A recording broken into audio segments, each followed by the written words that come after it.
नमस्कार, आप देख रहे हैं for all civil services concepts that matter. तो यूपीपीसीएस 2025 के लिए मात्र बचे हैं 40 दिन और इन 40 दिनों में हमारी स्ट्रैटेजी होनी चाहिए करंट अफेयर्स को स्पेशली बहुत ही कॉम्प्रिहेंसिवली कवर करना। और ये हम करेंगे घटना चक्र से, क्योंकि घटना चक्र से ज़्यादा भरोसेमंद किताब मार्केट में नहीं है। उसके अलावा ये पूरा कॉम्प्रिहेंसिव कवरेज देती है जून 2024 से लेकर जून 2025 तक का।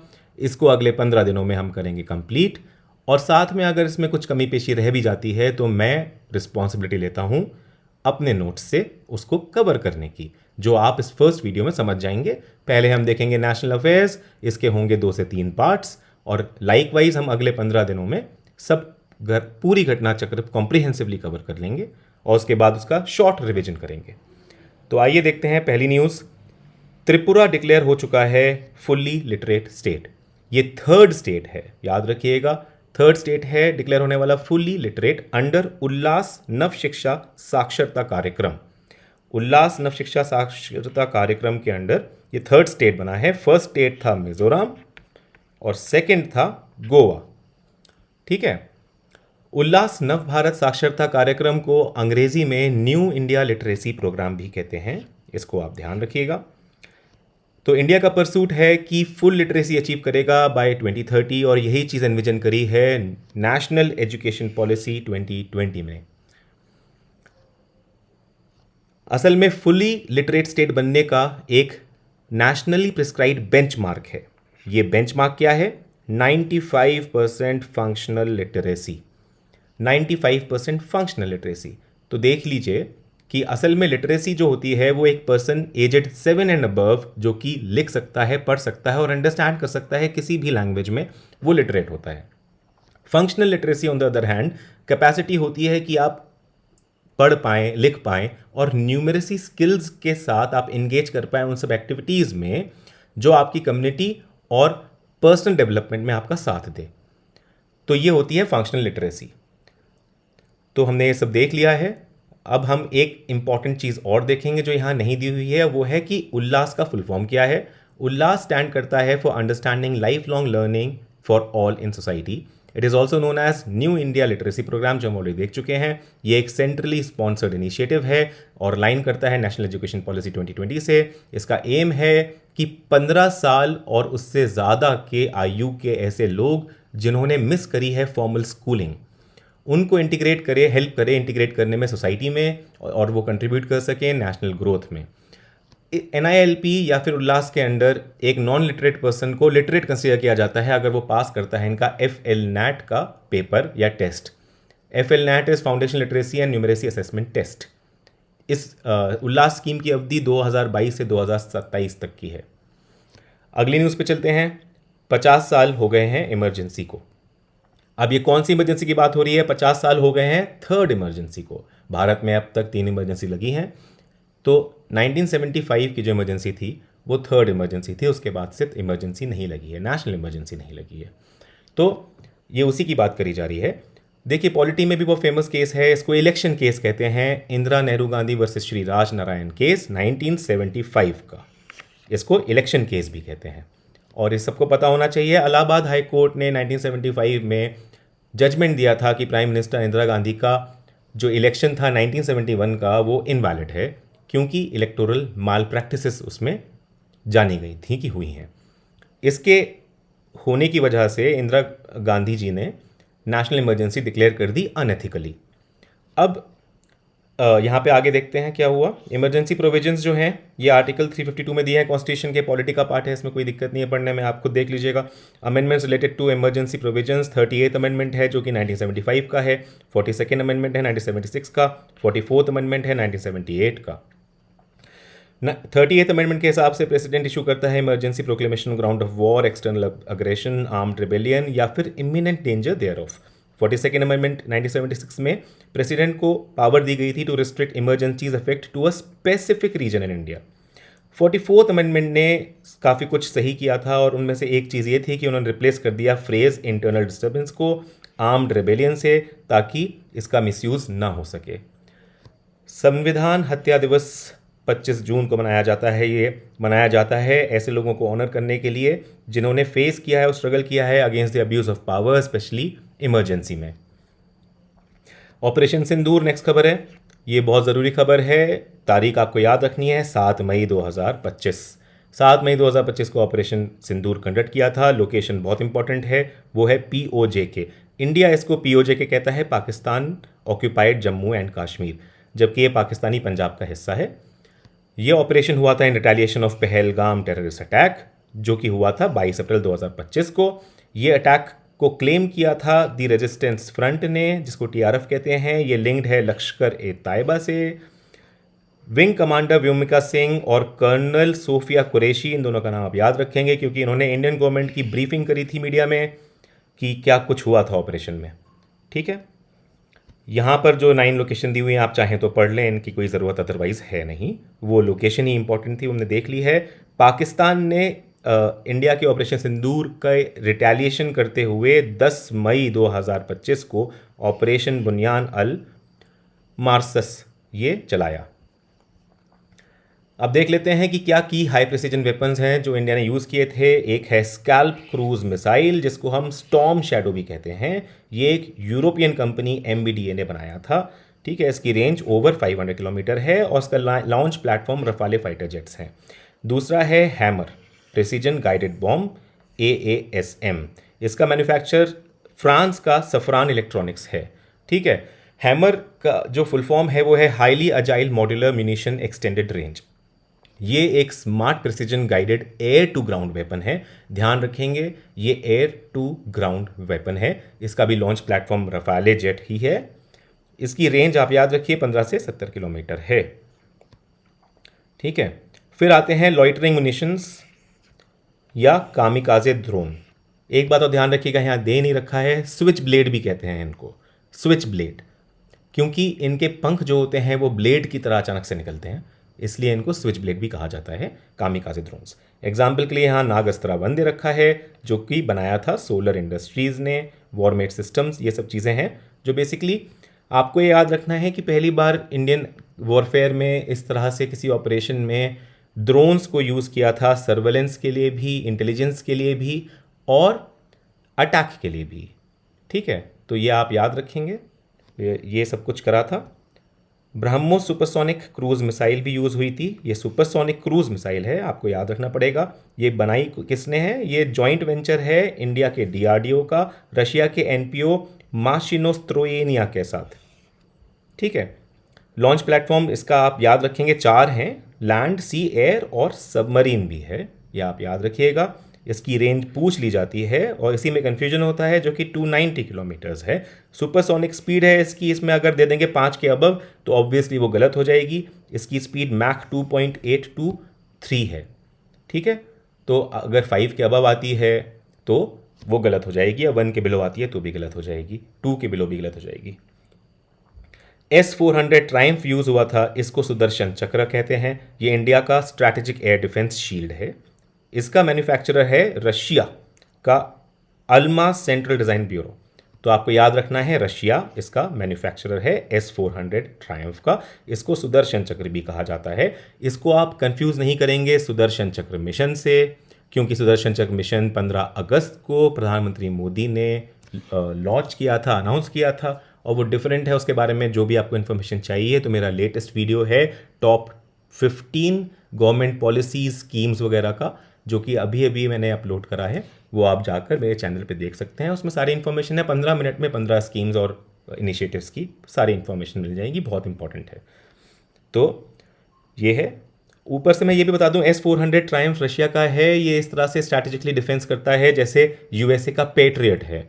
तो आपको याद होगा, अब से 5 साल पुरानी बात हो गई है, कास्टा एक्ट निकाला था US ने, क्योंकि रशिया से बहुत कंट्रीज खरीदने लगी थी, तो कास्टा एक्ट करके निकाला था कि आप पे हम लोग टैक्सेस लगा देंगे, ये कर देंगे, वो कर देंगे, US जो हमेशा करता है वैसा। तो देखिए, ये जो है S-400 ट्रायम्फ, ये इक्विप्ड है सोफिस्टिकेटेड रडार्स से भी, और इसके ये टारगेट्स एंगेज करता है अप टू 600 किलोमीटर अवे से ही। ठीक है, 600 किलोमीटर तक की रेंज से ही टारगेट करता है। आपको याद होगा कि 7 मई 2025 को ही civil defence preparedness mock drill हुई थी कई जगह पर। तो 244 डिस्ट्रिक्ट्स में हुई थी वो, ये याद रखिएगा, ये मिनिस्ट्री ऑफ होम अफेयर्स ने कराई थी। पास मिलिट्री ऑपरेशंस देख लेते हैं एक बार, और पास मिलिट्री ऑपरेशन देखने से पहले जो यहाँ दिए हुए हैं कुछ ऑपरेशन में आपको दो ऑपरेशन और बता दूं। एक है ऑपरेशन रिडल, देखिए नोट में मैंने यहाँ लिखा हुआ है 1965 इंडो पाक वॉर का, और दूसरा ऑपरेशन भी 1965 इंडो पाक वॉर के दौरान ही था, ऑपरेशन अबलेज। ये दोनों के दोनों ऑपरेशन आपको पता होने चाहिए। ये इंडो पाकिस्तान के वॉर के 1965 के वक्त के ऑपरेशंस हैं, और ये ऑपरेशन ने पाकिस्तान को हेल्ड बैक कर दिया था, और this led to Tashkent agreement in 1966। इतना याद रखिए बस, बहुत है। अब हम यहाँ देखते हैं ऑपरेशन कैक्टस लिली 1971 का है, आप ये याद रखिएगा। बांग्लादेश लिबरेशन वॉर की बात हो रही है 1971 में, जब वो ईस्ट पाकिस्तान था और बाद में लिबरेट होकर बांग्लादेश बना। तो ऑपरेशन ट्राइडेंट 1971 का ही है, ठीक है, पाकिस्तान के कराची पोर्ट से रिलेटेड है। ऑपरेशन पाइथन 1971 का है। ऑपरेशन मेघदूत 1984 का है। ऑपरेशन विजय 1999 का है, सबको याद रहता है क्योंकि ये कारगिल को रिक्लेम करने के लिए था। ऑपरेशन सफ़ेद सागर 1999 का है, एयर स्ट्राइक हुए थे पाकिस्तान के खिलाफ। उरी सर्जिकल स्ट्राइक 2016 का है, ये भी याद रहता है, retaliation for the Yuri attack. और ऑपरेशन बंदर 2019 का है, ये भी याद रहता है, काफ़ी रिसेंट था। ये 2019 के पुलवामा अटैक का के जवाब में ऑपरेशन बंदर हुआ था। तो ये वाले हो गए। अब यहाँ पर जो ऑपरेशंस दिए हुए हैं ये सारे के सारे इंपॉर्टेंट नहीं हैं, और ये सारे के सारे इवैक्यूएशन से रिलेटेड रहे हैं।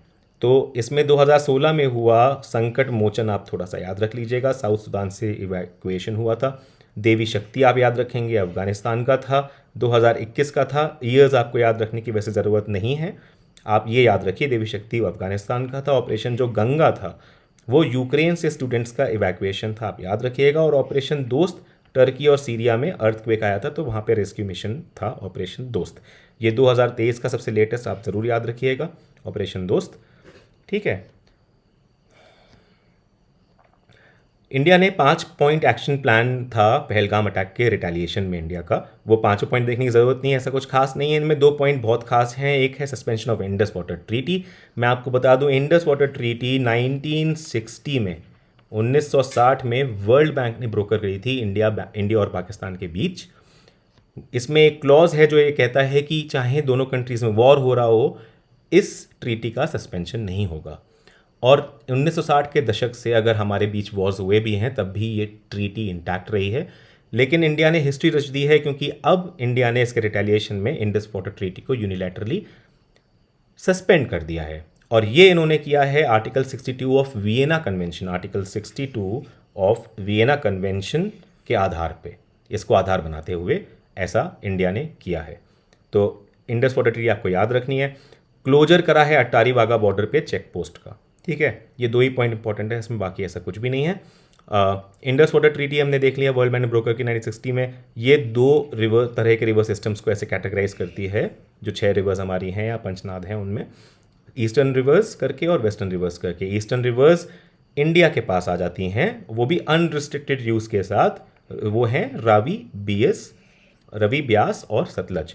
जबकि वेस्टर्न रिवर्स हैं इंडस, झेलम, चेनाब, आईजेसी, और ये पाकिस्तान के पास चली गई हैं। गौरतलब है कि 80% इंडस सिस्टम का टोटल वाटर फ्लो पाकिस्तान में है।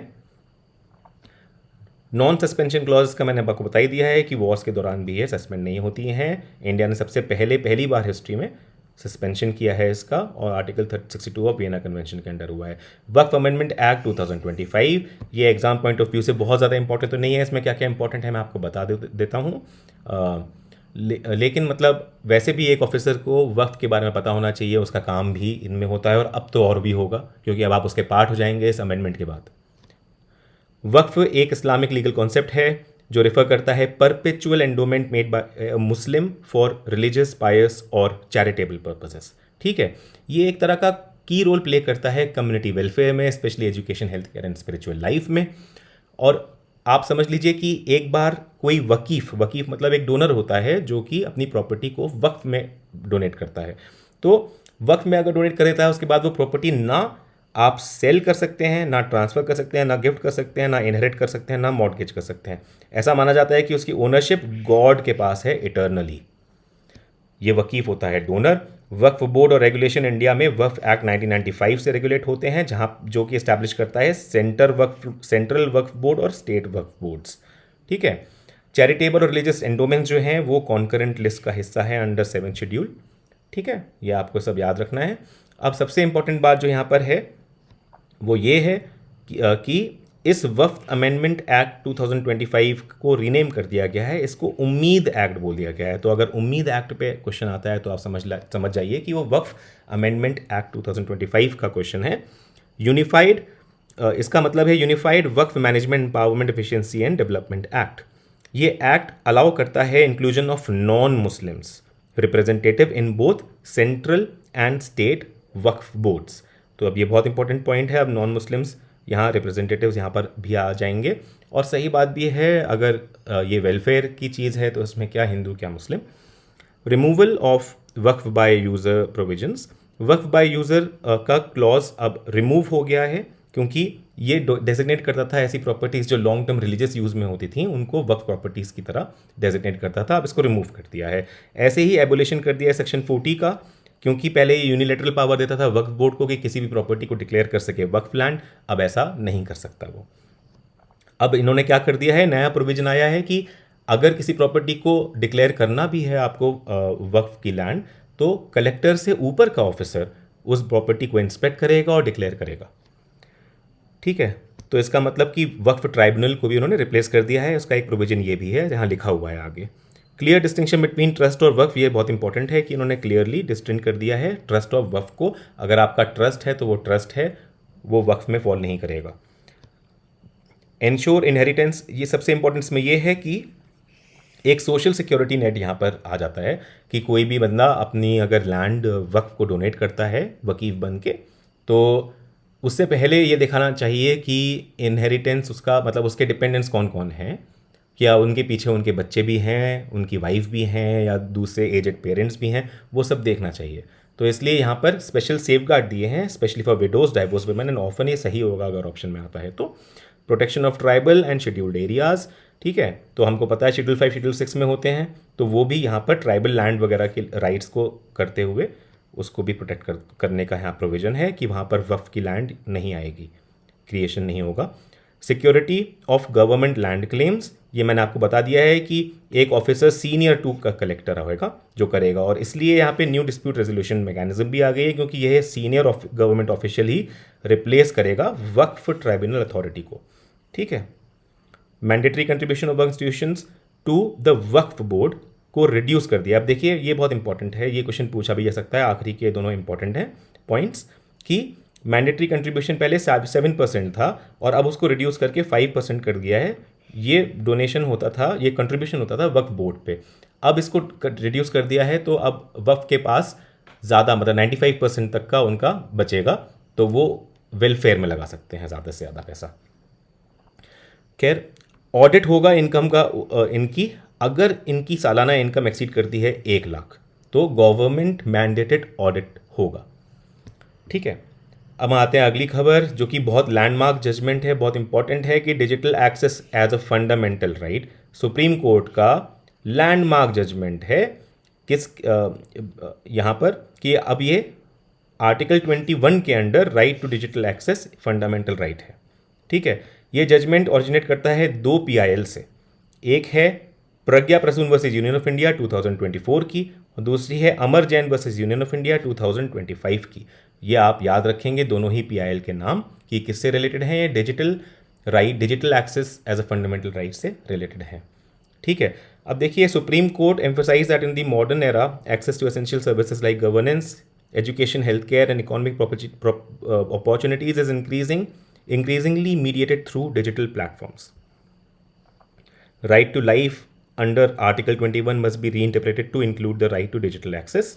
ठीक है, ये सब कोई बात नहीं, यहाँ पे ये इंपॉर्टेंट है। देखिए आर्टिकल 21A जो प्रायर टू दिस था, right to education, Mohini Jain versus state of Karnataka 1992 में आया था। राइट टू प्राइवेसी जो है ये इंपॉर्टेंट हमेशा आता है, कि जस्टिस KS पुट्टास्वामी के केस में आई थी, justice KS Puttaswamy versus union of India 2017 में। ठीक है। Right to privacy fundamental right बना दिया था। Right to die with dignity सबसे इंपॉर्टेंट है, ये common cause versus union of India 2018 में डिक्लेयर किया गया था कि right to die with dignity अब फंडामेंटल राइट है। इसमें पैसिव यूथेनेशिया को भी परमिशन दे दी गई थी। देखते हैं यहाँ पे मैंने लिखा हुआ है यहाँ पे कि 2011 में सुप्रीम कोर्ट ने Aruna Shanbaug case versus Union of India में अलाउ किया था passive euthanasia for the first time. Common Cause versus Union of India and others 2018 case में सुप्रीम कोर्ट ने अपहेल्ड किया था लीगैलिटी ऑफ पैसिव यूथेनेशिया और लेट डाउन किया था प्रोसीजर फॉर लिविंग विल्स। अब है क्या कि कोई भी बंदा, पैसिव यूथेनेशिया ये होता है जो सुप्रीम कोर्ट ने भी 2018 में कॉमन कॉज केस में एस्टैब्लिश कर दिया था कि आप अगर मरना चाहते हैं तो टर्मिनली इल अगर आप हैं और कोई ऐसा इलाज नहीं है, मरना चाहते हैं, तो अपना इलाज रुकवा सकते हैं एक लिविंग विल लिख के। तो यही यहाँ पे लिखा हुआ है, ठीक है। इसी को हम लोग पैसिव यूथेनेशिया कहते हैं। एक्टिव यूथेनेशिया अभी भी इलीगल है इंडिया में। यूथेनेशिया मतलब मर्सी किलिंग होती है इंडिया में, वैसे पर से इलीगल है, बट पैसिव यूथेनेशिया अब लीगल है 2018 से। कास्ट इन्यूमरेशन, अपकमिंग सेंसस की बात करें तो लास्ट कॉम्प्रिहेंसिव कास्ट डेटा जो कलेक्ट हुआ था इंडिया में और जो कि पब्लिश भी हुआ था वो 1931 के सेंसस का था। ये याद रखिएगा, 1941 के सेंसस में भी कलेक्ट हुआ था लेकिन पब्लिश नहीं हुआ था। 1951 से हम शेड्यूल कास्ट और शेड्यूल ट्राइब दोनों का ही डेटा कलेक्ट कर रहे हैं और पब्लिश भी कर रहे हैं, लेकिन ओबीसीज का जो डेटा हम कनेक्ट कर रहे हैं उसमें कास्ट रिलेटेड डेटा एब्सेंट है मोस्टली, ठीक है। इसलिए ओबीसी की पॉपुलेशन का जो इन्यूमरेशन बार बार आता है या हमारे सामने कभी आया है वो काफ़ी वैरी करा है और वो थोड़ा अनसर्टेन एस्टिमेट्स हैं, ऐसा बता रहे हैं ये। मंडल कमीशन 1979 का बीपी मंडल जी ने जो हेड किया था उसमें उन्होंने बताया था कि ओबीसी पॉपुलेशन एट 52% है। 2011 में socio economic caste census SECC हुआ था जो कि कॉम्प्रिहेंसिव कास्ट डेटा को कलेक्ट तो इसने किया था लेकिन इसका सारे एस्पेक्ट्स पब्लिश नहीं हुए हैं, ये अनपब्लिश्ड रहे हैं काफ़ी एस्पेक्ट्स, इसलिए इसका लिमिट कर दिया गया है इम्पैक्ट टू पॉलिसी फॉर्मुलेशन। आप जानते ही हैं एसईसीसी इंपॉर्टेंट डेटा है और कई पॉलिसीज़ में यूज़ होता है, वेलफेयर पॉलिसीज़ में, ठीक है। अब सेंसस होगा सॉरी, इसमें और कुछ ऐसा है नहीं। बेसिकली आपको याद रखना है कि इसकी लास्ट डेट जो है पूरे इंडिया के लिए 1 मार्च 2027 है, यहाँ तक हो जाएगा। उसके बाद फिर उसको पब्लिश करने की डेट अलग से निकालेंगे और जबकि जो हिली एरियाज़ वगैरह हैं वहाँ पे 1 अक्टूबर 2026 की डेट है कि यहाँ तक सेंसस की एक्सरसाइज कंप्लीट हो जानी चाहिए। और वैसे फाइनल डेट जो है पूरे सेंसस की वो 1 मार्च 2027 ही है। यूनेस्को का memory of the world register, इसमें भारत के 2 चीज़ों को जगह मिली है, वो है भगवद गीता और भरत मुनि की नाट्य शास्त्र, ठीक है। ये दोनों ऐड हो चुके हैं और बेसिकली ये 5वें और 6वें होंगे, इससे पहले 4 और ऐड हुए थे, तो पहली बार ऐड हुए हैं ऐसा नहीं है, ठीक है। अब ये हम आगे देखते हैं। अब टोटल इसमें मेमोरी ऑफ रजिस्टर में 570 हो गया, ठीक है। Memory of the world register में 570 टोटल साइट्स हो गई हैं, मतलब साइट्स कह रहा हूँ, डॉक्यूमेंट्स और वट एवर। भगवद गीता को आपको याद रखना है कि ये महाभारत के भीष्म पर्व में है, ठीक है, चैप्टर 23 to 40। लेकिन आपको उससे ज़्यादा याद रखना है कि महाभारत के भीष्म पर्व में है और 700 वर्सेस हैं और 18 चैप्टर हैं। ये यूपीएससी पूछ सकता है, इस तरह से कंफ्यूज कर सकता है, तो ये आपको याद रखना पड़ेगा। भीष्म पर्व। नाट्य शास्त्र जो है वो अट्रीब्यूट किया जाता है भरत मुनि को। ये पूरा ट्रीटीज परफॉर्मिंग आर्ट्स पे बेस्ड है और ये 2nd सेंचुरी बीसी के अराउंड का माना जाता है। उसके बाद मैं आपको ये भी बता दूं कि नाट्य शास्त्र को 5th वेदा भी कहते हैं, 5th वेद, क्योंकि ये चारों वेद से कुछ ना कुछ बोरो करता है, इसलिए इसको 5th वेद भी बोलते हैं, ठीक है। बाकी और यहाँ पर कुछ भी नहीं है। India contribution to UNESCO memory of world register देख लीजिए, पहला कौन सा था, सबसे पहला ऋग्वेद था 2007 में, ये आपको याद रखना है, ठीक है। उसके अलावा वर्क्स ऑफ शैवाइट फिलोसफर अभिनव गुप्ता, फिर archives of first non align movement भी ऐड हुआ था 2023 में और डच ईस्ट इंडिया कंपनी के पेपर 2003 में ऐड हुए थे, ऐसा करके यहाँ लिखा हुआ है। ये 4 चीज़ें ऑलरेडी इंडिया की वहाँ ऐड हुई थी। दिल्ली लेजिस्लेटिव इलेक्शन हुए असेंबली के 2025 में, Rekha Gupta 9th chief minister of Delhi बनी हैं और ये 4th female chief minister of Delhi बनी हैं। इससे पहले 3 फीमेल चीफ मिनिस्टर रही हैं, सुषमा स्वराज, शीला दीक्षित और अतिशी मरलेना। परवेश साहिब सिंह वर्मा बने थे डिप्यूटी चीफ मिनिस्टर, ठीक है, और इसमें ऐसा कुछ भी नहीं है।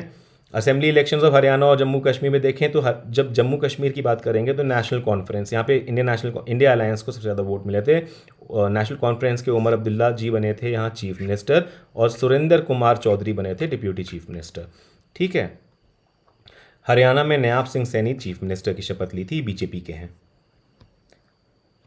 Supreme court verdict on governor versus state of Tamil Nadu, ये सबसे इंपॉर्टेंट केस है, ठीक है, ये आपको कैटेगरिकली याद रखना है। सुप्रीम कोर्ट ऑफ इंडिया ने state of Tamil Nadu versus governor of Tamil Nadu case में बहुत इंपॉर्टेंट जजमेंट दिए हैं।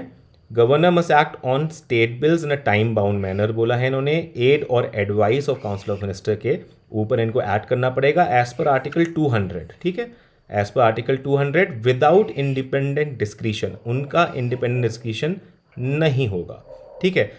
तो यहाँ देख लेते हैं कि ये अंडरस्कोर करता है limit of governor's role and reasserts primacy of the elected state government in a federal democracy, ठीक है। अब देख लेते हैं कि इस कोर्ट के जजमेंट ने में तीन चीज़ें तीन वे में ये अनप्रेसिडेंटेड है क्या। It has laid down detail guidelines for how a governor ought to act in refusing assent to a bill और referring it to the president. Detail for the first time ये डिटेल गाइडलाइंस ले करता है इस चीज़ के लिए, ठीक है।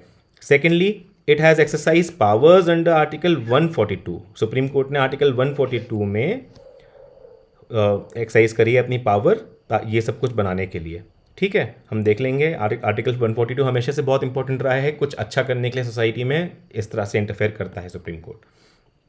Third, it has given itself the power, supreme court ने अपने को पावर दी है टू इशू अ मैंडमस के writ to the president when a bill has been referred to the president by the governor. तो ये भी हुआ है। बेसिकली गुबर्नेटोरियल अथॉरिटी कहते हैं गवर्नर के पावर और रिस्पॉन्सिबिलिटी जो वेस्ट होता है गवर्नर में, तो उसको गुबर्नेटोरियल अथॉरिटी कहते हैं कि वो किस तरह से उसे प्रैक्टिस करता है, ठीक है। इंडिया में governor constitutional head of a state होता है, chief minister being the head of the government, आपको पता ही है ये सब बातें पॉलिटी से रिलेटेड हैं। तो यहाँ पे सब ठीक है, यहाँ पे ऐसा कुछ भी नहीं है, ओके, ठीक है, ये सब पॉलिटी की चीज़ें हैं। अब मेन चीज़ यहाँ पर है governor must generally act on the aid, ये सब गवर्नमेंट सुप्रीम कोर्ट ने जो सेट करा है मामला, यहाँ हम पढ़ लेते हैं। Governor must generally act on the aid and advice of state cabinet when dealing with bills as पर article 200। Once the legislature repasses the bill with और without amendments, governor is bound to grant assent, ठीक है। The governor can not reserve a reenacted bill for president's consideration, ये आएगा, ये बहुत important है, ये याद रखिएगा। ये अब हो गया है, पॉलिटी में नई चीज़ स्थापित हो गई है। गवर्नर अब रिजर्व नहीं कर सकता है एक ऐसा बिल जो कि री इनैक्ट किया गया है स्टेट लेजिस्लेचर द्वारा, ठीक है, तो उसको प्रेसिडेंट की कंसिडरेशन के लिए रिजर्व नहीं कर सकता है governor. Supreme court for the first time prescribe detailed time limits to the governor. अब ये सब चीज़ें होगा कैसे पॉसिबल, सुप्रीम कोर्ट ने वो एक्सप्लेन करा हुआ है, आगे इसमें है, ठीक है। When a bill is presented to the governor based on Council of Minister advice, governor is expected to take action promptly and must do so within 1 month. बहुत इंपॉर्टेंट है, ठीक है। तो जब भी ऐसा कोई बिल आता है गवर्नर के पास जो काउंसिल ऑफ मिनिस्टर की एडवाइस से स्टेट के काउंसिल ऑफ मिनिस्टर की एडवाइस से आता है, तो गवर्नर से एक्सपेक्टेड है कि वो प्रॉम्प्टली एक्शन लेगा इन 1 month. In all such instances, whether for assent or referral, the 1 month time period applies. अब देखिए कुछ स्पेशल केसेस ये हैं कि रिफ्यूजल टू असेंट और रिटर्निंग द बिल। अगर गवर्नर इंटेंट करता है टू विदहोल्ड हिज असेंट, अगर उसका इंटेंशन है ऐसे बिल्स में, ठीक है, और अग्री करता है काउंसिल ऑफ मिनिस्टर से, तो governor must return the bill to the legislature along with a detailed message. Governor को अब रिटर्न करना पड़ेगा स्टेट लेजिस्लेचर को वो बिल एक डिटेल्ड मैसेज के साथ, और वो भी 3 महीने में। 3 महीने की इसमें टाइम लिमिट देती है गवर्नर को। Referral to the president against state advice, अगर गवर्नर एक्सरसाइज करता है डिस्क्रिशन अंडर आर्टिकल 200, तो even if the council of minister state council of minister is against it, then it must be done as soon as possible but not later than 3 months। इधर भी 3 महीने की limit दे दी है supreme court ने। If the governor fails to act within this period, it is his decision become subject to judicial review, ठीक है, बहुत इंपॉर्टेंट है, याद रखेंगे आप categorically. Bills repass by assembly after reconsideration.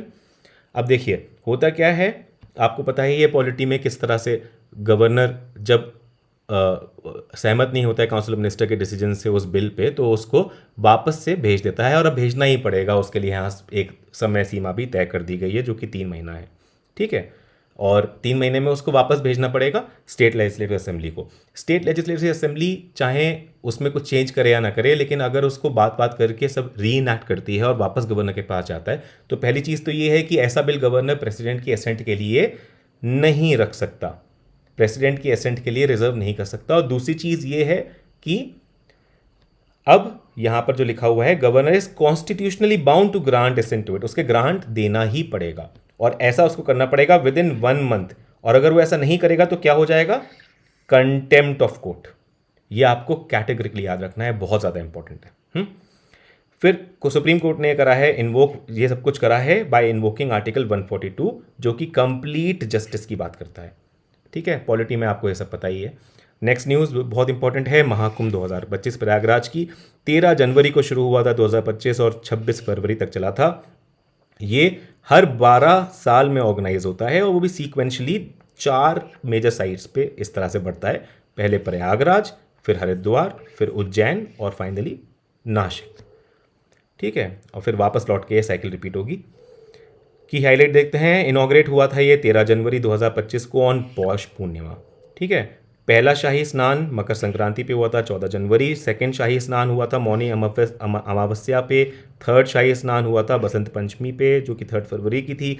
Mahakumbh खत्म जो हुआ वो हुआ महाशिवरात्रि बाद पे जो कि 26 फरवरी की थी।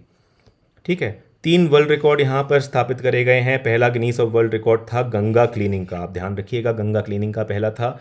दूसरा भी क्लीनिंग से रिलेटेड था, यहाँ पे 19,000 सैनिटेशन वर्कर ने कलेक्टिवली क्लीन करे हैं 4 डिफरेंट जोन ऑफ महाकुंभ 2025। ठीक है, प्रयागराज फेयर एरिया का साइमल्टेनियसली इन्होंने इस तरह से करा है अलग अलग ग्रुप्स ने, तो इसका भी एक वर्ल्ड रिकॉर्ड बन गया है। थर्ड रिकॉर्ड सबसे इंपॉर्टेंट है यहाँ पे, ये दोनों रिकॉर्ड सिर्फ जानने के लिए हैं। Third record, world's largest hand print painting बनाई गई है, 10,109 लोगों ने बनाई है यहाँ पे। ये आर्ट वर्क 80 फीट लॉन्ग है और 5 फीट वाइड है। ठीक है, ये आप याद रखेंगे। अगली चीज़ जो आप याद रखेंगे कि यहाँ पर क्या सेट नहीं हुआ है रिकॉर्ड, लार्जेस्ट क्राउड का रिकॉर्ड सेट नहीं हुआ है। ठीक है, नहीं हुआ है, वो इसलिए नहीं हुआ है क्योंकि ऐसा इन्होंने सेट करवाने के लिए स्टार्टिंग में इंफॉर्मेशन दी ही नहीं थी कि हमें ऐसा रिकॉर्ड भी सेट करना है, तो इसलिए उसका record Guinness book of world record या किसी बुक ऑफ वर्ल्ड रिकॉर्ड में सेट नहीं मान सकते। ऑनरेबल चीफ मिनिस्टर ने क्या लॉन्च किया, बुद्धिस्ट महाकुंभ यात्रा भी यहाँ पर लॉन्च करी थी। टोटल एस्टिमेटेड बजट महाकुंभ का क्या आया 2025 प्रयागराज का, 6,382 करोड़ आपको याद रखना पड़ेगा, जबकि बजट में इनके उत्तर प्रदेश के बजट में जो था सैंक्शन वो 2,500 करोड़ ही था। ठीक है, आगे लिखा भी है शायद यहाँ पर। आफ्टर प्रयागराज द नेक्स्ट कुंभ नासिक में जो होगा वो 2027 में होगा और पूर्ण कुंभ जो होगा वो उज्जैन में होगा 2028 में, हरिद्वार का कुंभ 2033 में होगा। ठीक है, अब नोटवर्दी है कि कुंभ जो है इंटेंजिबल कल्चरल हेरिटेज साइट है यूनेस्को की और इसको डेजिग्नेट किया था 2017 में। ठीक है, 2017 में इंटेंजिबल कल्चरल हेरिटेज साइट बना दी गया था, कुंभ को स्टेटस डेजिग्नेट किया था। अब देखिए, बजट फॉर कुंभ मेला 2025 2,500 करोड़ है। ठीक है, वही जो बताया था आपको, असल में उत्तर प्रदेश बजट में जो था 2024-25 के 2,500 करोड़ दिए गए थे।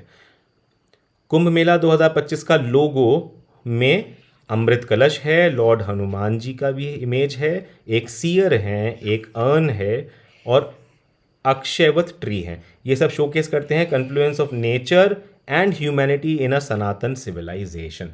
ठीक है, कुंभवाणी और कुंभ मंगल ध्वनि ये दोनों चीज़ें ही All India Radio special Kumbhvani channel हुआ था, ये सब चीफ मिनिस्टर ने ही लॉन्च करी थी यहाँ पे कुंभ में। ठीक है, तो ऑल इंडिया रेडियो की special Kumbhvani channel FM 103.5 megahertz पे था। ठीक है, अब देखिए next news, 5 new classical languages आई हैं इंडिया में, कौन सी हो गई हैं वो देख लीजिए। मराठी है, पाली है, प्राकृत है, आसामी है और बंगाली है। तो ये पांचों ऐड हो गई हैं, इससे पहले 6 और थीं, तो 6 + 5, अब टोटल क्लासिकल लैंग्वेज इंडिया में हो गई हैं 11, आप याद रखेंगे कैटेगरिकली।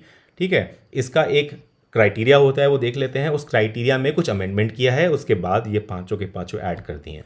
ठीक है, तो क्लासिकल लैंग्वेजेस का शुरुआत हुई थी 2004 में।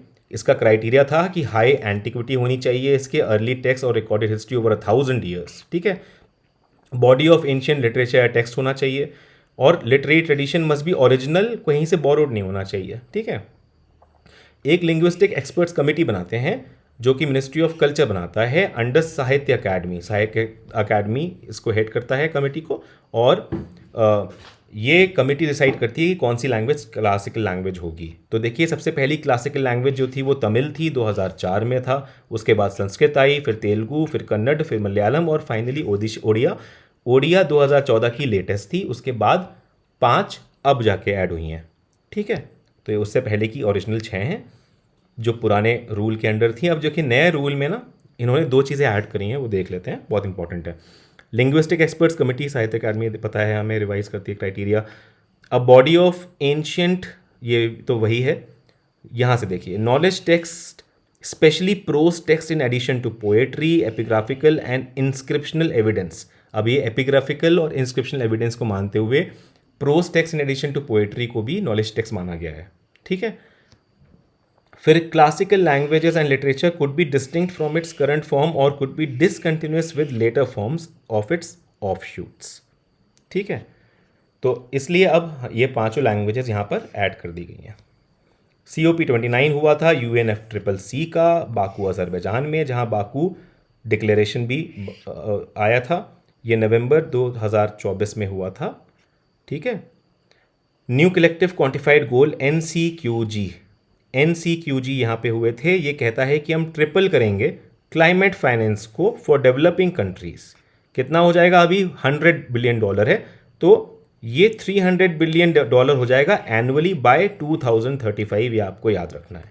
ठीक है, इसमें सबसे इंपॉर्टेंट पॉइंट यही है कि बाय 2035 हमें ट्रिपल करने का टारगेट है, 300 बिलियन करने का टारगेट है।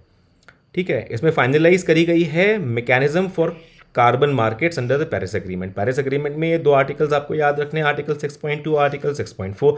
आर्टिकल 6.2 के अंदर कोई भी 2 कंट्रीज आपस में बायलैटरल अग्रीमेंट कर सकती हैं to trade carbon credits on mutually agreed terms. जबकि आर्टिकल 6.4 इस्टेब्लिश करता है यूनाइटेड नेशन का managed centralised carbon emission offset and trading system, जो कि क्या कहते हैं इस ट्रेडिंग सिस्टम को हम? Paris agreement credit mechanism.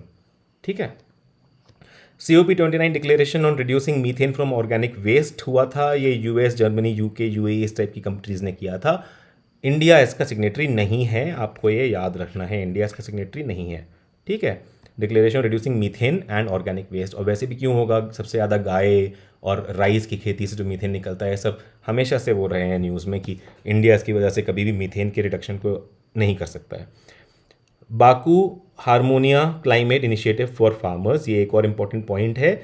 ये COP29 प्रेसिडेंसी यानी कि Baku Azerbaijan collaboration with FAO, तो अज़रबैजान और FAO ने कोलैबोरेट किया है और ये लॉन्च किया है Baku Harmonia climate initiative for farmers. अब नेशनल हेल्थ अकाउंट है, इसके एस्टिमेट्स टू 2021 और 2021 to 2022। Union ministry of health and family welfare ने रिलीज़ करे 8th and 9th national health account estimates. इनकी फाइंडिंग्स देख लेते हैं। तो government health expenditure in GDP increase हुआ है। ठीक है, अब हो गया है 1.84% 2021-22 में। In terms of share in general government expenditure ये इंक्रीज़ करा है टू 6.12% 2021-22। पहले 3.94% था। आप देख रहे हैं यहाँ पर ये 48% का इंक्रीज़ है। ठीक है, 48% का इंक्रीज़ है, आगे लिखा भी हुआ है, उसको यहीं पे रिलेट कर दिया हमने। ठीक है, गवर्नमेंट एक्सपेंडिचर में 48% का इंक्रीज़ आया है। इन पर कैपिटा टर्म्स जो GHE है आपका, government health expenditure tripled, per capita term में ये ट्रिपल हो गया है। गवर्नमेंट स्पेंडिंग ऑन हेल्थ 2019-20 और 2020-21 से इंक्रीज़ हुई है 16.6% से। ये होना भी था, ये कोरोना का इफेक्ट था, तो ऑफकोर्स हेल्थ में नहीं होगा खर्चा तो कहाँ पर होगा कोरोना के टाइम पे, बल्कि 16.6% ज़्यादा नहीं है। Between 2014-15 and 2021-22 state of out of pocket expenditure है ये ऊप। ठीक है, out of pocket expenditure in the total health expenditure declined from 62.6% to 39.4%। ठीक है, अब ये बेसिकली अच्छी बात है काफ़ी। आउट ऑफ पॉकेट एक्सपेंडिचर ही सबसे ज़्यादा लोगों की पॉकेट्स को हर्ट करता था। वो कह रहे हैं कि अब ये 62.6% से 39.4% हो गया है, बहुत पॉजिटिव न्यूज़ है। ठीक है, इंक्रीज़ हुआ है सोशल सिक्योरिटी एक्सपेंडिचर में, ऑफ कोर्स हुआ होगा आयुष्मान भारत वगैरह की वजह से। Share of social security expenditure on health in total health expenditure increase हुआ है टू 8.7%। ठीक है, इंडिया का total health expenditure represent 3.73% of GDP per capita spending of 5,436 in 2020-21। Current health expenditure 89.73% है टोटल हेल्थ एक्सपेंडिचर का। ठीक है, जबकि कैपिटल एक्सपेंडिचर जो है वो सिर्फ 10.27% है टोटल हेल्थ एक्सपेंडिचर का।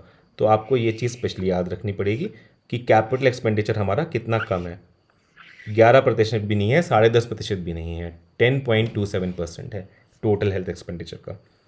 Government health expenditure includes capital expenditure. ठीक है, अब देखते हैं लेडी जस्टिस की स्टैचू। ये बहुत इंपॉर्टेंट है, लेडी जस्टिस की स्टैचू अब चेंज कर दी है इंडिया में। पहले क्या था, टिपिकली ब्लाइंड फोल्डिंग वुमेन थी, holding a set of scales यानी तराजू इन हर राइट हैंड, और एक हाथ में सोर्ड पकड़े थे। ये पुराना था। अब जो नया स्टैचू है उसमें क्या है, ब्लाइंड फोल्ड रिमूव कर दिया गया है। इसको क्या बता रहे हैं, ब्लाइंड फोल्ड रिमूव करना, कि अब वो बेसिकली देख रहे हैं लोग, अब कानून अंधा नहीं है। प्रिंसिपल्स ऑफ नेचुरल जस्टिस, या हम किस तरह से ड्यू प्रोसेस के और करीब जाने की बात कर रहे हैं। ठीक है, इसका ये बात आएगी, अगर वहाँ लिखा आएगा तो हमारा जो भी होगा इन्फॉर्म्ड होगा। इवॉल्विंग इंटरप्रिटेशन ऑफ जस्टिस हमारा क्या होगा, इंटरप्रिटेशन ऑफ जस्टिस इन्फॉर्म्ड होगा, थॉटफुल होगा, गाइडेड बाय रीजन होगा। ठीक है, रीजन होगा। तो स्टैचू अब क्या होल्ड कर रही है, कॉपी ऑफ कॉन्स्टिट्यूशन होल्ड कर रही है। ये दूसरी इंपॉर्टेंट बात है। ठीक है, इंस्टेड ऑफ ट्रेडिशनल सोर्ड, पहले जो सोर्ड पकड़े थे अब वो कॉन्स्टिट्यूशन पकड़े हैं। स्टैचू को ड्रेप किया है साड़ी में इंस्टेड ऑफ ट्रेडिशनल रोब। India sari reflects India departure from colonial influences. Okay, statue retains the scales of justice in lady justice's right hand. अब इनके अभी भी रिटेन किया है तराजू, अभी भी है तराजू दाएं हाथ में। प्रधानमंत्री जनजातीय उन्नत ग्राम अभियान, ये बहुत ज़्यादा इंपॉर्टेंट है, इसको ध्यान से देखिएगा। यूनियन बजट, इसको पीएम जूगा भी कहते हैं, पीएम जूगा, प्रधानमंत्री जनजातीय उन्नत ग्राम अभियान, पीएम जूगा। यूनियन बजट 2024-25 में फाइनेंस मिनिस्टर ने अनाउंस किया था इसका लॉन्च। एम्ड है to improve the socio economic status of tribal communities. Under this initiative full coverage होगा of all the tribal families and will be insured in tribal dominant villages and aspirational districts. ठीक है, तो आप देखना पड़ेगा कहाँ होगा इसका कवरेज, ट्राइबल डोमिनेंट विलेजेस में और एस्पिरेशनल डिस्ट्रिक्ट्स में।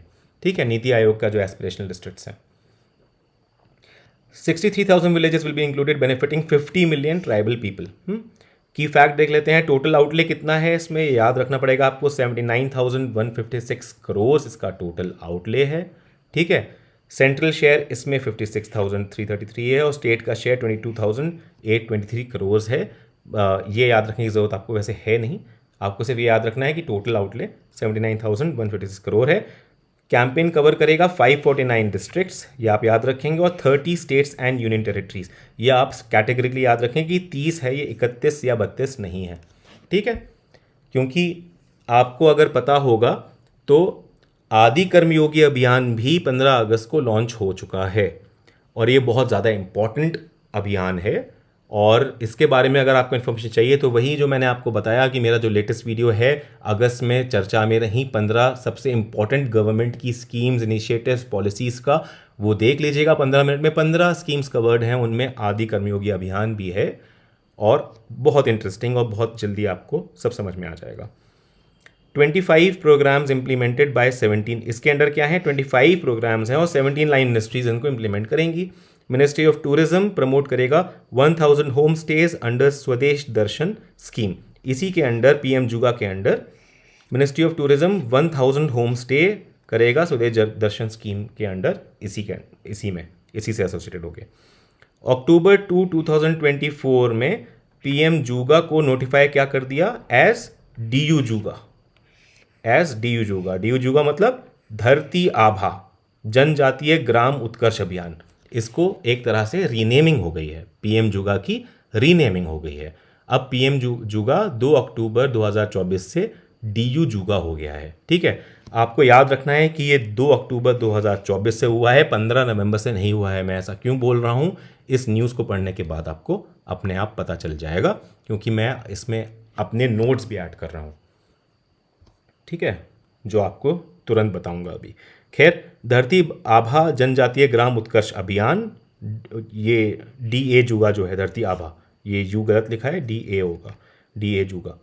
ठीक है, मतलब डाज गुआ, to promote inclusive and sustainable development in tribal areas. ये कवर करेगा 63,843 villages, 5 crore tribal citizens, 549 districts in 30 states and territories. बिल्कुल वही है जो है, क्योंकि इसका ही रीनेमिंग हुई है।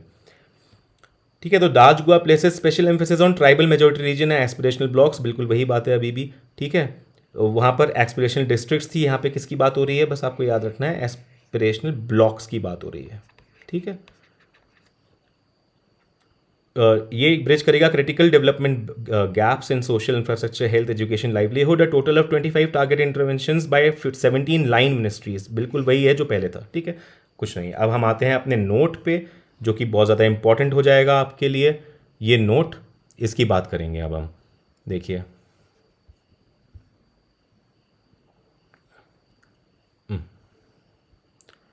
पूरा शो नहीं कर पा रहा था इसमें। ठीक है, अब देखिए यहाँ पे आपको दिख रहा होगा, आई होप नहीं दिख रहा होगा। खैर कोई बात नहीं, मैं आपको ऐसे बता देता हूँ। प्रधानमंत्री वन बंधु कल्याण योजना, ठीक है, इसके 10 साल हो गए हैं अक्टूबर 2024 में। 2014 में ये लॉन्च हुआ था, प्रधानमंत्री वन बंधु कल्याण योजना, PMVKY। ठीक है, ये सेंट्रल सेक्टर स्कीम है जो फोकस करता है on integrated holistic and inclusive development of tribal communities, improve the socio-economic conditions of tribal population and preservation of their cultural heritage and identity। दूसरा है वन धन विकास योजना। वन धन स्कीम एक component of MSP for MFP है। MSP मतलब minimum support price, और MFP मतलब, MFP जो होता है वो क्या है बताइएगा आप, MFP क्या है? आपको पता है ना, ट्राइफेड में क्या होता है MFP? फेयर प्राइस जो होता है ट्राइबल प्रोडक्ट्स का, वो तो ये है वन धन स्कीम। इसको लॉन्च किया था 2018 में। ये component of MSP for MFP है। इनिशिएटिव टारगेट करता है livelihood generation for tribal gatherers and transforming them into entrepreneurs. Idea setup कर किया था ट्राइबल कम्युनिटी ओन्ड वन धन विकास केंद्र क्लस्टर्स के लिए। ठीक है, संकल्प से सिद्धि तीसरा इनिशिएटिव है, जिसको हम जानते हैं मिशन वन धन से भी।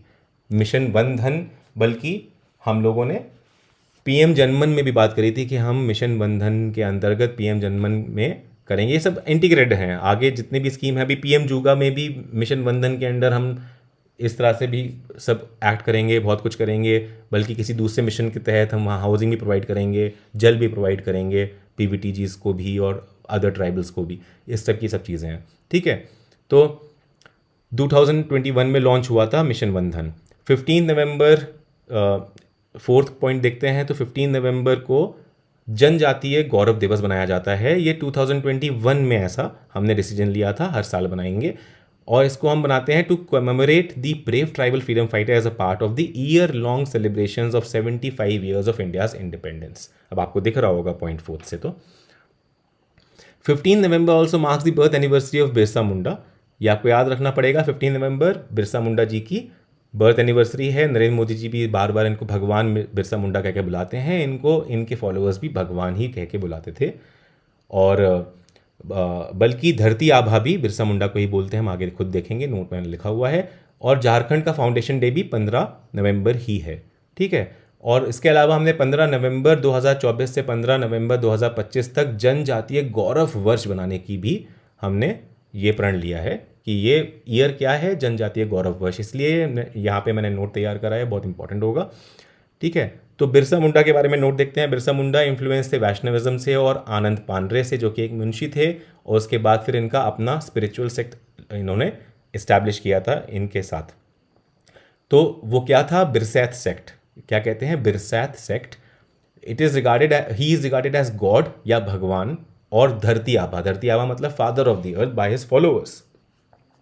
उन्होंने कैंपेन किया था against alcoholism, belief in black magic, superstition, force labour मतलब बेट बेगारी, और encourage cleanliness. British land policies ने डिस्ट्रॉय किया था इनका खुनकाटी लैंड सिस्टम। याद रखना पड़ेगा आपको, खुंटकाटी लैंड सिस्टम ब्रिटिश ने इनका डिस्ट्रॉय कर दिया था, जो कि कम्युनिटी ओन्ड लैंड सिस्टम का कुछ कॉन्सेप्ट था।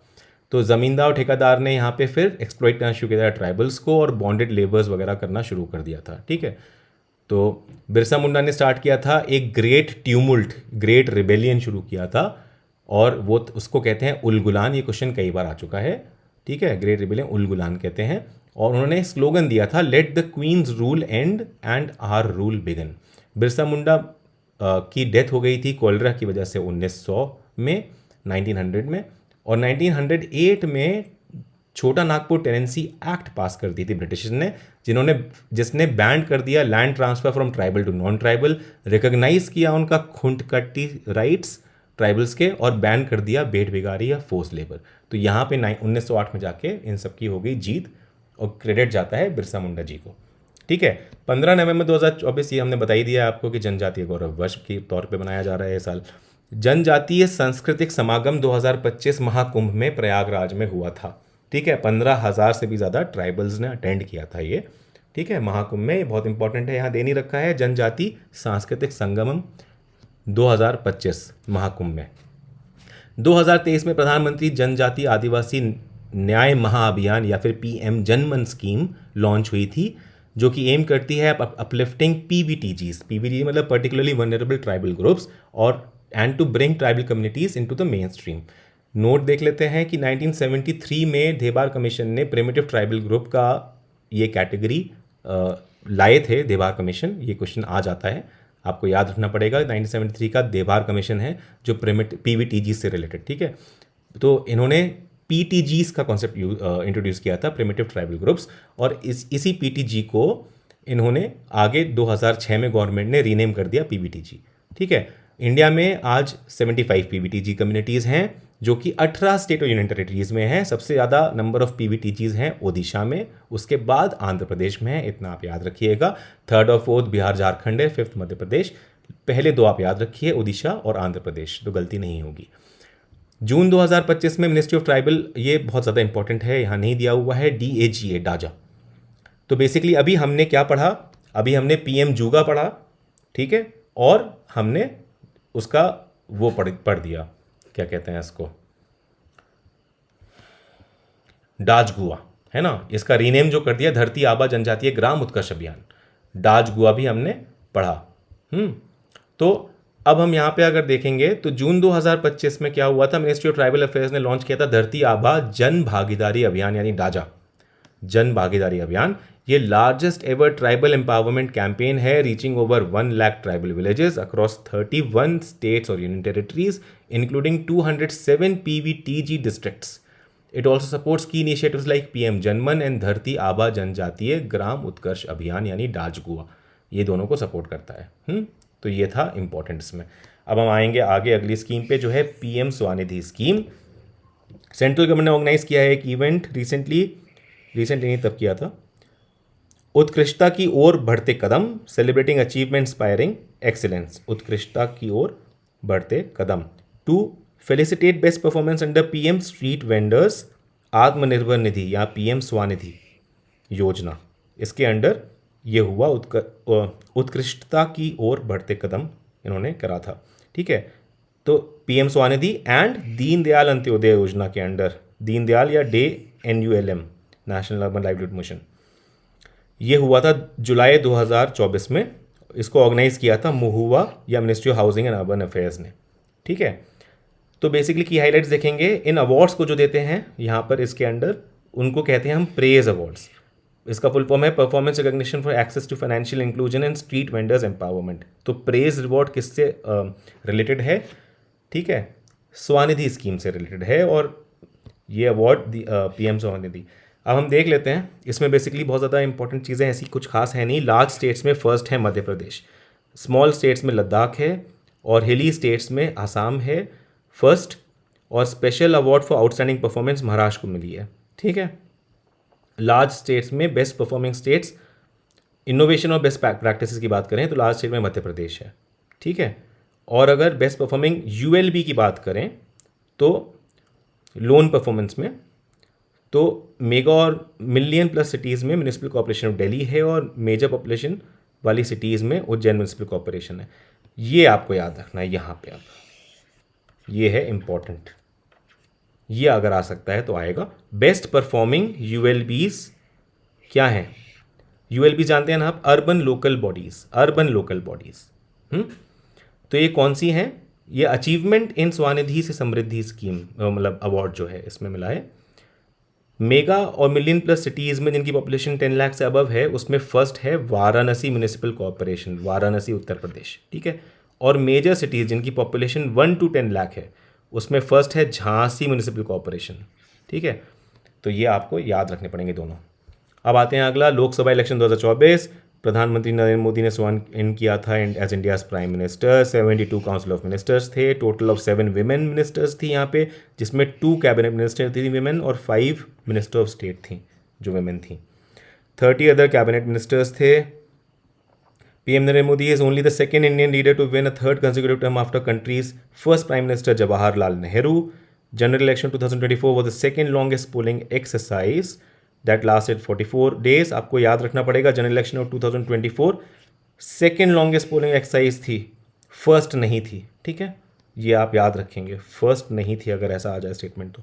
For the first time election commission India allowed voters with disabilities and those over the age of 85 to cast ballots from their homes. ये आपको याद रखना पड़ेगा, काफ़ी फेमस हुआ था। दूसरा जो फेमस हुआ था वो शॉम्पेन ट्राइब था, ग्रेट निकोबार आइलैंड या अंडमान एंड निकोबार आइलैंड्स में ग्रेट निकोबार आइलैंड्स हैं, वहाँ पे शॉम्पेन ट्राइब रहते हैं। ये एक पीवीटीजी है, ठीक है, पर्टिकुलरली वनरेबल ट्राइबल ग्रुप है पीवीटीजी, और इन्होंने भी अपना पहली बार वोट कास्ट किया था फॉर द फर्स्ट टाइम, ठीक है। ओवरऑल टोटल वोटर टर्नआउट, ये छोड़ो, हाँ ठीक है, ओवरऑल टोटल वोटर टर्नआउट क्या था? 65.79%। ये पोस्टल बैलेट्स को इंक्लूड नहीं करता है। लक्षद्वीप ने रिकॉर्ड किया था highest voting percentage 84.16, followed by Assam. Lowest voting percentage थे बिहार का 56.19%। याद रखिएगा, जो लोवेस्ट वोटिंग परसेंटेज था वो 56.19% था, मतलब वो भी 50% से अबव ही था, ठीक है। तो it is good, not bad. तो यहाँ पे कुछ केसेस हैं, इनकी ज़रूरत नहीं है, ठीक है, ये कुछ नहीं आने वाला है। हालांकि देख लेते हैं। Rakibul Hussain of Indian national Congress had largest victory margin, ठीक है। तो Rakibul Hussain of Indian national Congress का लार्जेस्ट विक्ट्री मार्जिन 10 लाख से ज़्यादा वोट से जीते थे, ठीक है। ये आसाम की धुबरी कॉन्स्टिट्यूंसी में जीते थे। One of the out of the total 543 members of parliament of 18th Lok Sabha, women consider only 74, ठीक है। विमेन कितनी है 18th लोकसभा में? अब 74, which is only 13.6% of the total. ये इंपॉर्टेंट है, विमेन है 13.6% और सिर्फ 74 विमेन है, ये फिगर याद रखेंगे आप। यंगेस्ट एमपी की बात करें तो 25 साल यंगेस्ट एज है, 25 साल यंगेस्ट एज है, और इसमें भी 2 हैं यूपी के, एक कौशाम्बी के पुष्पेंद्र सरोज और प्रिया सरोज हैं जौनपुर उत्तर प्रदेश की। ये दोनों के दोनों यंगेस्ट हैं, और उसके अलावा एक बिहार के हैं Shambhavi Chaudhary. Inauguration of Nalanda university campus, तो प्राइम मिनिस्टर नरेंद्र मोदी ने इनॉग्रेट किया नालंदा यूनिवर्सिटी कैंपस राजगीर बिहार में। इसके बारे में आप जानते ही हैं, हिस्ट्री में पढ़ा हुआ है आपने। Gupta emperor Kumar Gupta of the Gupta dynasty ने फाउंड करी थी यूनिवर्सिटी इन 427 CE। किसने? कुमार गुप्ता ने, ठीक है। इसके डिस्कवर करे थे रून्स फ्रांसिस बुकानन ने 1812 में, और इसको लेकिन एस्टीम्ड आइडेंटिफाई किया था कि ये नालंदा यूनिवर्सिटी है। ये किसने किया था? अलेक्जेंडर कनिंगम ने, ठीक है। आर्कियोलॉजिकल सर्वे ऑफ इंडिया के डायरेक्टर जनरल थे उस समय 1861 में। न्यू कैंपस की बात करते हैं तो बिहार गवर्नमेंट ने प्रोवाइड करी है 455 एकड़ की साइट, वहाँ पर न्यू कैंपस बना है। आर्किटेक्ट हैं इसके पद्म विभूषण BV दोषी, इनका नाम आप याद रखेंगे, BV दोषी जी का। ये कैंपस इको फ्रेंडली है और नेट ज़ीरो ग्रीन कैंपस है, ये आप याद रखेंगे। तो आज के लिए सिर्फ इतना ही, 1 घंटे का ये वीडियो हो गया है। अब नेशनल का जो हो गया है हमारा, जो इसके शॉर्ट और इंडिसेस होंगे वो हम अगले वीडियोस में कवर करके ख़त्म करेंगे, और लगातार अब 15 दिन में हम पूरी घटना चक्र बहुत अच्छे से ख़त्म करेंगे इसी तरह। ओके, ओके, मिलते हैं अगले वीडियो में आपसे। Bye bye.